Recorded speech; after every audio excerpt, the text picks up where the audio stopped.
আজকের গল্প প্রেতাত্মার হাতছানি। অলোককৃষ্ণ চক্রবর্তী। বাম্পগুলো এত কাছাকাছি যে গাড়ির স্পিড বাড়ানোর প্রশ্নই ওঠে না। গাড়ি চলছে তাই সেকেন্ড থার্ড গিয়ারে। একটু পরে এলো লোকনাথ মন্দির।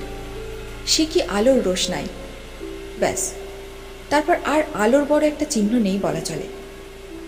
মাঝে মধ্যে দু একটা লাইট পোস্ট টিম টিম করছে, তাও আবার রাজারহাট পর্যন্ত। তারপর বলতে গেলে সারা রাস্তায় অন্ধকার। কৃষ্ণপক্ষের আকাশে মেঘ। সন্ধ্যার ছায়াও ছড়িয়ে পড়েছে কিছুক্ষণ আগেই। তাই সামনে পিছনে ডাইনে বাঁয়ে যেদিকে যতদূর চোখ যায় শুধু অন্ধকার আর অন্ধকার, আর মাঝে মাঝেই হা হা করে দমকা হাওয়া। কখনো আবার ভেসে আসছে শিয়ালের মরা কান্না। রাস্তার দুধারে ভেরির মিশকালো জলেও হঠাৎ হঠাৎ শোনা যাচ্ছে তোলপাড়ের আওয়াজ, আর সেই সঙ্গে কানে আসছে ঝিঝির শব্দ আর ব্যাঙের ডাক। হেডলাইটের আলোয় আস্তে আস্তে চলছে গাড়ি। গাড়িতে শুধু আমরা চারজন, পিকু, সমীরণ, বাদল আর আমি। সমীরণ আর বাদল বসেছে পিছনের সিটে, পিকু আমার পাশে। জানলা দিয়ে বাইরের দিকে চেয়ে পিকু হঠাৎ বলে উঠল, বাপ রে, কি অন্ধকার, গা ছমছম করে। ভয় করছে? আমি জিজ্ঞেস করলাম। ভয় আবার করে না? আস্তে আস্তে পিকু বললে। ভয়ের কথা আগে মনে ছিল না? তখন তো গুরুজনদের কথা কানেই ঢুকলো না, জ্বলন্ত গলায় বলে উঠল সমীরণ। আহা, কেন বকাবকি করছো? বাচ্চা ছেলের কত জ্ঞান হবে। বেশ একটু ধমকে সুরেই বললাম সমীরণকে। মুখ কাচুমাচু করে পিকু আবার জিজ্ঞেস করলে, ছোট দাদু, ভেরিতেও কি এরকম খুটখুটে অন্ধকার? আমার জবাব দেওয়ার আগে আবার ধমকে উঠল সমীরণ, চুপ কর, বক বক করতে হবে না। অমাবস্যায় অন্ধকার হবে না তো কি আলোর ফোয়ারা হবে ভেরিতে? আবারও সমীরণকে থামিয়ে পিকুকে বুঝিয়ে বললাম, ভেরিতে তো ইলেকট্রিসিটি নেই, তাই অন্ধকার তো একটু হবেই। অন্ধকারে ভেরিতে কিছু দেখা যায় না? দেখা যাবে না কেন? হ্যারিকেন আর টর্চ তো আছে, কোনো অসুবিধা হবে না। হ্যারিকেনের আলোয় কাছের সবকিছুই দেখা যায়, আর টর্চ লাইটের আলোয় কাছের ও দূরের জিনিস দেখতে পাওয়া যায়। টর্চটা আমাকে দেবে তো? কেন? আমি একটু ঘুরে ঘুরে দেখব। ঠিক আছে, টর্চ তোমার হাতে থাকবে, তবে তুমি আমাদের সাথে বেড়াবে। মাছ ধরতে দেবে আমাকে? তুমি মাছ ধরতে পারবে না, মাছ ধরার আলাদা লোক আছে। তাছাড়া বাগদা চিংড়ি তো আর ছিপে ধরা যায় না, কিভাবে ধরা হয় দেখবে। আমার হাতে মাছ দেবে ছোট দাদু? জ্যান্ত বাগদা তুমি ধরতে পারবে না। বাগদার মাথায় করাতের মতো কাঁটা থাকে, আর লেজ বেশ ধারালো হয়। বাগদা ধরার অভ্যেস থাকা যায়, অভ্যেস না থাকলে জ্যান্ত বাগদার লাফালাফিতে হাত কেটে যাবে। তবে মরে গেলে তোমাকে ধরতে দেব। ধ্যাত, মরা মাছ ধরে কি হবে, জ্যান্ত বাগদাই ধরব। পিকুর কথা শেষ হতেই গাড়ি এসে পৌঁছলো গন্তব্যস্থলে। লোকাল পার্টনারের বাড়িতে গাড়ি রেখে আমরা ভেরির দিকে পা বাড়ালাম। ওখান থেকে ভেরির দূরত্ব প্রায় মাইলখানেক, আর এই 1 মাইল কাঁচা রাস্তা হেঁটেই ভেরিতে পৌঁছতে হবে। কাঁচা রাস্তা মানে ভেরির পাড়। ওই পাড় ধরে হাঁটতে শুরু করলাম আমরা। পিকুর খুব অসুবিধা হচ্ছিল হাঁটতে, কেননা এবড়ো খেবড়ো কাঁচা রাস্তায় ও পা ফেলতে পারছিল না ঠিক মতো। তার উপর আবার মাঝে মাঝে উদ্দাম হাওয়ার দাপটে চলা তো দূরের কথা, দাঁড়িয়ে থাকাই দুঃসাধ্য। তাই বাদল আর আমি কোনো ক্রমে পিকুকে সামলে নিয়ে যাচ্ছিলাম। ওই দুরন্ত বাতাসের বেগে মেঘও উদাও হয়ে যাচ্ছিল আকাশের বুক থেকে। যেতে যেতে টর্চের আলোয় আমরা বাগদা চিংড়ি দেখছিলাম। পিকুকে দেখাচ্ছিলাম বাগদার চোখ। রাত্রিবেলায় জলের মধ্যে ওদের চোখ রেডিয়ামের মতো জ্বলে। পিকু তো অবাক, আনন্দে বলে উঠল, ছোট দাদু, আমি ভেরিতে গিয়ে টর্চ দিয়ে বাগদা চিংড়ি দেখব, কি সুন্দর আলো জ্বলে ওদের চোখে। ঠিক আছে, তবে একা একা কোথাও যাবে না, আমরা সবাই একসাথে ঘুরে ঘুরে দেখব, সব সময় আমাদের সাথে থাকবে। তোমরা সত্যি সত্যি যাবে তো? কেন যাব না, তোমাকে তো দেখাতেই নিয়ে এসেছি। ঠিক আছে, অস্ফুটে বলল পিকু। কিন্তু শেষ পর্যন্ত সেই একা একা গিয়েই এমন একটা কাণ্ড করে বসল পিকু, যা আজও মনে পড়লে আমার সারা দেহের লোম খাড়া হয়ে ওঠে। উফ, কি সাংঘাতিক কাণ্ড! আমি ঠিক সময়ে গিয়ে না পড়লে কি যে হতো ভাবলে বুকটা ছ্যাঁত করে ওঠে। সে কথাই বলবো এখন। ভেড়িতে পৌঁছে গইয়ের পাশে বসে আমরা সবাই চা খাচ্ছি। গই হচ্ছে নদী থেকে ভেড়ি পর্যন্ত ছোট একটা খাল। এই খাল দিয়ে জল ওঠানামা করে, আর খালেরই একটা নির্দিষ্ট জায়গায় পাটা মেরে মাছ ধরার যন্ত্রপাতা থাকে। চা খাচ্ছি আমরা পাটার পাশে বসে। ওখান থেকে নদীর দূরত্ব 100 ফুট হবে কি হবে না। নদীর পাড়েই জঙ্গল, আর জঙ্গলের গা ঘেঁষেই গইটা নদী থেকে সোজাসুজি এসে পড়েছে ভেড়িতে। আবার জঙ্গলের পাশে গইয়ের ঠিক মাঝখানে বসানো আছে দুমুখো খোলা বিরাট একটা কাঠের বাক্স। এই বাক্সের মুখ দিয়ে জল ওঠানামা করে। দুমুখে ডালা আটকে দিলে জল চলাচল বন্ধ হয়ে যায়। পুরো জোয়ারের সময় আমাদের বাক্সের মুখে 7 ফুটেরও বেশি জল হয়। ওই সময় ওখানে কেউ জলে পড়লে স্রোতের টানে সোজা চলে যাবে ওই কাঠের বাক্সের মধ্যে, আর বাক্সের মধ্যে ঢুকে যাওয়া মানেই চরম বিপদ। আর কোনো ক্রমে বাক্সের মধ্যে আটকে গেলে তো কথাই নেই, অবধারিত মৃত্যু। চা খেয়ে আমরা 5 জন, পিকু, সমীরণ, বাদল, ভেড়ির ম্যানেজার আর আমি, ওই বাক্সটার দিকে এগিয়ে গেলাম।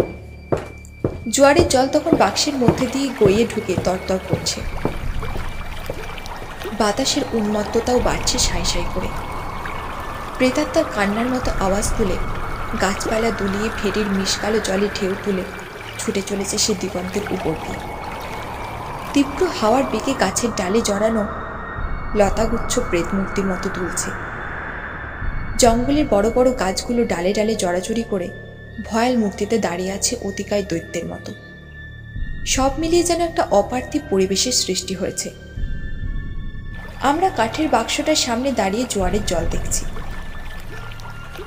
হঠাৎ তখনই একটা দমকা হাওয়া উঠল ওই বাক্সের গা ঘেঁষে। এক ঝলক ঠান্ডা বাতাস আছড়ে পড়ল আমাদের চোখে মুখে। সঙ্গে সঙ্গে জঙ্গলের মধ্যে মরমর করে একটা ডাল ভাঙার শব্দ হলো।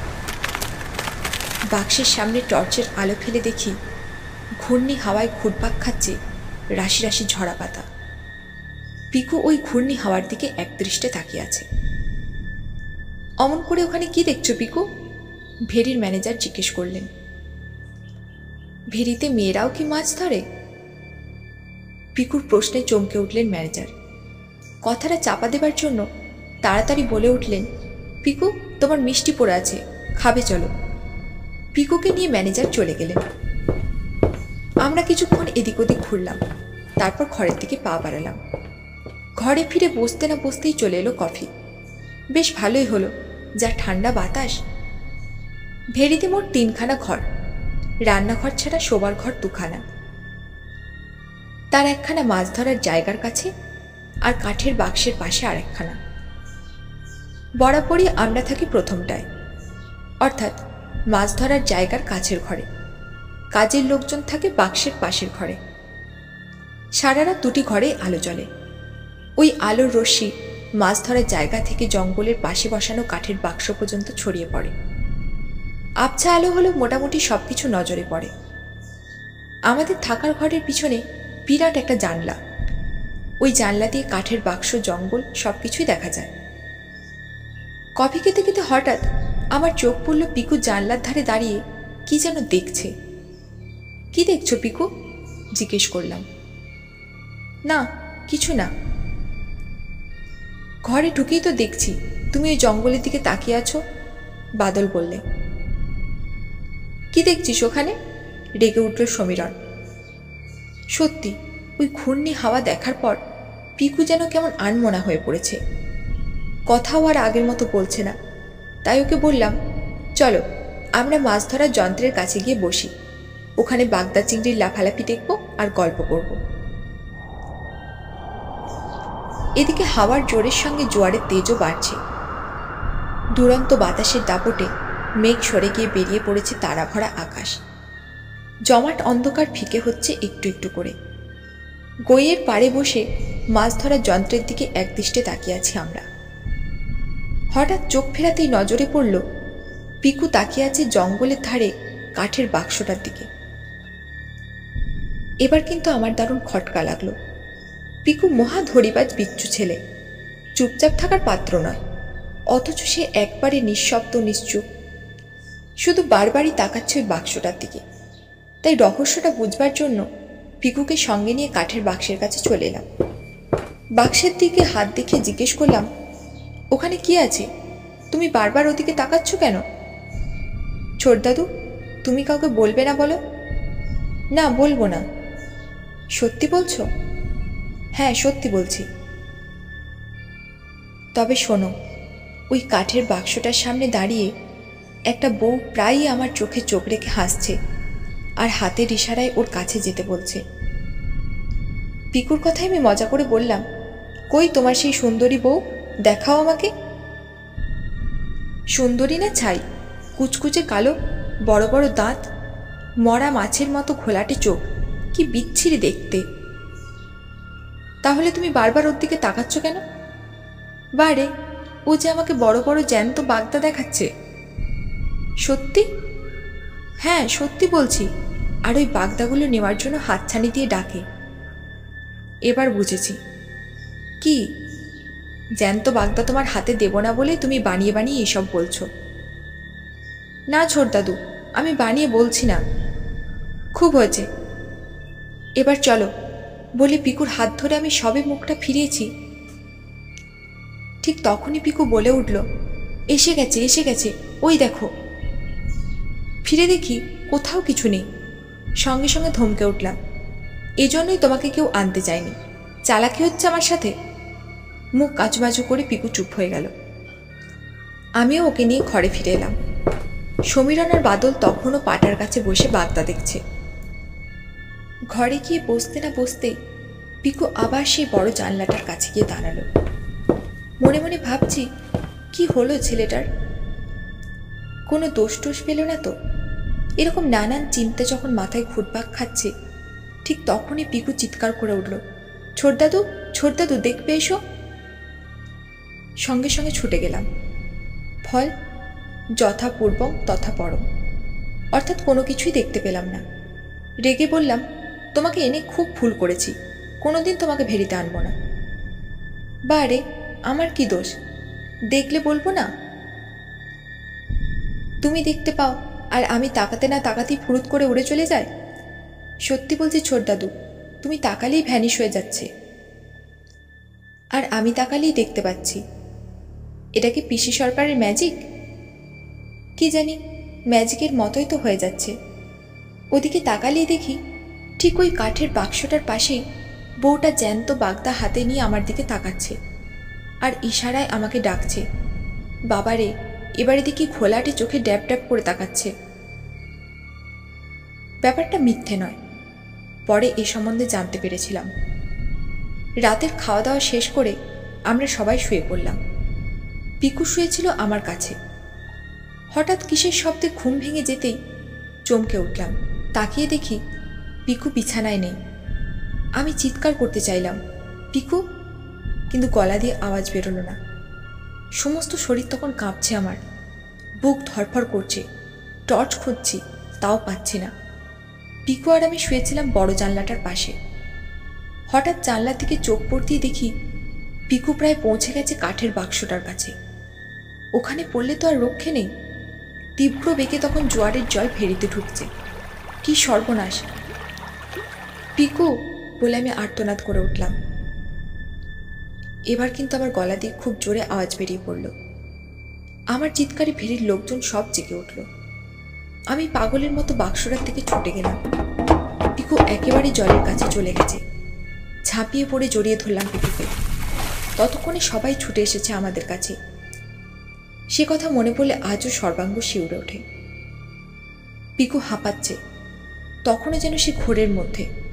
এরই মধ্যে কেমন উদ্ভ্রান্তের মতো চেহারা হয়ে গেছে ছেলেটার। ওর দিকে তাকিয়ে আমি বেশ একটু ঘাবড়ে গেলাম। পিকুকে ঘরে এনে জিজ্ঞেস করলাম, এই মাঝরাতে একা একা তুমি ওখানে গেলে কেন? কাঁদো কাঁদো মুখে পিকু বললে, আমি তো তোমার পাশেই ঘুমোচ্ছিলাম। হঠাৎ মেয়েলি গলার স্বরে ঘুম ভেঙে গেল। মনে হলো জানলার পাশ থেকে কে যেন ডাকছে, পিকু, এই পিকু। ঘুম ভেঙে যেতে তাড়াতাড়ি আমি জানলার কাছে ছুটে গেলাম। জানলা দিয়ে দেখি ওই কাঠের বাক্সের পাশে সেই বউটা জ্যান্ত বাগদা চিংড়ি হাতে নিয়ে একদৃষ্টে আমার দিকে তাকিয়ে আছে। তারপরই একটু হেসে বাগদাগুলো দেওয়ার জন্য হাতছানি দিয়ে আমাকে ডাকলো, তুমি তো আগেই বলেছ জ্যান্ত বাগদা আমাকে ধরতে দেবে না। তাই আমি জ্যান্ত বাগদা ধরতে গিয়েছিলাম ওখানে। পিকুর কথা শেষ হতেই ভেরির ম্যানেজার বলে উঠলেন, কি সর্বনাশ, এ তো সেই মেছো পেতনি। কোন মেছো পেতনি? আমি জিজ্ঞেস করলাম। বাপরে, পেতনি? পিকু আমাকে জড়িয়ে ধরল। এইসব জায়গায় কি পেতনি ছাড়া পড়ি উড়ে আসবে? রাগে কাঁপছে সমীরণ। সমীরণের মতো রাগে ফেটে পড়ল বাদলও। পিকু ভীষণ অবাধ্য, এই জন্যই ওকে ভেরিতে আনতে চাইনি। একটা উত্তপ্ত পরিবেশ। ভেরির সব লোকজন এসে জড়ো হয়েছে আমাদের চারপাশে। অনেকেই অনেক কথা বলতে যাচ্ছে দেখে সবাইকে থামিয়ে আমি ম্যানেজারকে বললাম, ঘটনাটা কি ঘটেছিল, আর মেছো পেতনির ব্যাপারটাই বা কি? তবে শুনুন, বছর 10 আগের কথা সেটা। এখানকারই একটা গরিব বিধবা বউয়ের কাহিনী। মাছ চুরি করতে এসে ওই কাঠের বাক্সের সামনে জলের মধ্যে পড়ে যায় বউটা। তখন ভরা জোয়ার, জলের তোড়ে বাক্সের মধ্যে ঢুকে আর বেরোতে পারেনি। মরে সারা রাত আটকে ছিল ওই বাক্সের মধ্যে। লাশ পাওয়া যায় পরের দিন ভাটার সময়। সে কি হই হই কাণ্ড, রই রই ব্যাপার। থানা থেকে পুলিশ এলো, কাতারে কাতারে লোক এলো। এক নিঃশ্বাসে কথাগুলো বলে ম্যানেজার হাঁপাতে লাগলো। তারপর ম্যানেজারের দিকে তাকালাম আমি। তারপর থেকেই ওই জায়গাটা সন্ধ্যের পর কেমন যেন থমথমে হয়ে যায়। সে তো আপনারাও টের পেয়েছেন। অনেক দিনই তো বলেছেন ওখানে গেলে গা ছমছম করে ওঠে, জঙ্গলটাকে ভুতুরে ভুতুরে মনে হয়। সত্যিই তাই। অতি বড় সাহসীও অমাবস্যা রাতে ওখানে যেতে ভয় পায়। আর সেই অমাবস্যার মধ্যেই ছেলের আসা চায়। সমীরণ আবার রেগে ওঠেন। আর রাগারাগি করে কি হবে, ব্যাপারটা শোনাই যাক না, সমীরণের উদ্দেশ্যে বললাম আমি। তা শুনুন, তবে আপনার ঘুম পাতলা বলেই এ যাত্রায় ও বেঁচে গেল। তা না হলে কি যে হতো একবার ভেবে দেখুন তো কাকু। বাদলও কিছু একটা বলতে যাচ্ছে দেখে তাকে থামিয়ে বললাম, অযথা কথা বাড়িয়ে লাভ কি? ঠিকই বলেছেন বাবু, খামোখার ছেলেটাকে বকাবকি করবেন না বাদলবাবু। দেখছেন না ভয়ে ওর মুখ শুকিয়ে গেছে, ভেরির ম্যানেজার বলে উঠলেন। বাদল শুধু একবার আমার মুখের দিকে তাকালো, তারপর ম্যানেজারের উদ্দেশ্যে বললে, যাক গে ওসব কথা, শেষ পর্যন্ত ব্যাপারটা কি হলো বলুন। ম্যানেজার আবার শুরু করলেন, আসলে বড়রা কেউ ওই বউটাকে কখনো দেখতে পায়নি, কিন্তু বাচ্চারা দেখেছে। কয়েকটা বাচ্চার কাছে অনেক দিন আগে বউটার কথা শুনেছি। তাদের কথার সঙ্গে পিকুর কথা হুবহু মিলে যাচ্ছে। এ কথাটা তুমি আগে বলনি কেন? বেশ গম্ভীরভাবেই জিজ্ঞেস করলাম আমি। বাচ্চাদের কথায় কে গুরুত্ব দেয় বলুন? আমরা কেউ তো কিছু দেখিনি, আর ইদানিং এ সম্বন্ধে তেমন কোনো কথাও শোনা যায় না। তবে হ্যাঁ, তখন পিকুর কথা শুনে আমার খটকা লেগেছিল। কি কথা? সন্ধেবেলা সেই ঘূর্ণির দিকে তাকিয়েও বলে উঠল না, ভেরিতে মেয়েরাও বুঝি মাছ ধরে। তাই কথাটা শোনার সঙ্গে সঙ্গে আমার সেই পুরনো কথা মনে পড়ে গেছিল। ব্যাপারটা তোমার জানানো উচিত ছিল, বিরক্তি প্রকাশ করলাম আমি। আসলে আমি ভেবেছিলাম একটা রাত্রিরে আর কি হবে, কাল সকালেই তো আপনারা চলে যাচ্ছেন। তাছাড়া আমতা আমতা করতে লাগলো ম্যানেজার। তাছাড়া কি? মানে আপনারা কলকাতার লোক, এসব হয়তো বিশ্বাসও করবেন না। তবুও বলা উচিত ছিল। ম্যানেজার আর কোনো কথা না বলে মাথা নিচু করে রইল। বাকি রাতটুকু আমরা জেগেই কাটালাম। পরের দিন ভোরেই কলকাতা ফিরে এলাম। বাড়ি ফিরে পিকুর সে কি জ্বর, সুস্থ হতে লেগেছিল প্রায় মাসখানেক। তারপর থেকে পিকু অজানা কোনো জায়গায় একা একা আর কখনো যায়নি। আরও নতুন নতুন গল্প পাওয়ার জন্য চ্যানেলটি সাবস্ক্রাইব করুন। গল্পটি ভালো লাগলে লাইক করুন, কমেন্ট করুন এবং শেয়ার করুন।